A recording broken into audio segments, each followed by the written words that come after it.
ജർമ്മനിയിൽ നമ്മൾ ജീവിക്കുമ്പോൾ നല്ല 8ന്റെ പണി കിട്ടിയിട്ട് കടത്തിൽ മുങ്ങാനുള്ള ചാൻസ് വളരെ കൂടുതലാണ്.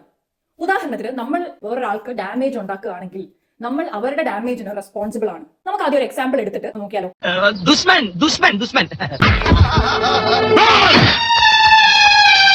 ഇപ്പൊ നിങ്ങൾ വിചാരിക്കുന്നുണ്ടാവും നമ്മൾ വേറൊരാളെ കല്ലാനും പിടിക്കാനൊന്നും പോകുന്നില്ല, അപ്പൊ എങ്ങനെയാണ് നമ്മൾ അയാൾക്ക് ദുഷ്മനാവുന്നത് അല്ലെ? വിന്റർ സമയത്ത് നമ്മുടെ വീടിന്റെ ഫ്രണ്ടിൽ നമ്മൾ ക്ലീൻ ചെയ്തിട്ടില്ല ആൻഡ് ആ ഒരു സമയത്ത് വേറൊരാളുടെ വഴിക്ക് വീണു, അവർക്ക് ഒരു ഡാമേജ് ഉണ്ടായി എന്നുണ്ടെങ്കിൽ നമ്മൾ അവിടെ റെസ്പോൺസിബിൾ ആണ്. ഫോർ എക്സാമ്പിൾ, നമ്മുടെ സൈക്കിൾ എടുത്ത് നമ്മൾ ഓടിച്ചു പോവാണ്, നമ്മൾ വേറൊരാളെ തട്ടി, അവർ വീണു, പിന്നെ അവർക്ക് ഇതുപോലെ മെഡിക്കൽ കോസ്റ്റും പലതും ഉണ്ടാവുകയാണെന്നുണ്ടെങ്കിൽ അപ്പൊ ഈ ഒരു സിനാരിയോസിലെല്ലാം മറ്റേ ആൾക്ക് നമ്മൾ ഒരു ദുഷ്മനാവുകയാണ് ചെയ്യുന്നത്. നമ്മൾ അറിഞ്ഞിരിക്കേണ്ടതും എടുക്കേണ്ടതുമായിട്ടുള്ള ഒരു ഇൻഷുറൻസ് ഉണ്ട്. അതാണ് പ്രൈവറ്റ് ലയബിലിറ്റി ഇൻഷുറൻസ് എന്ന് പറയുന്നത്.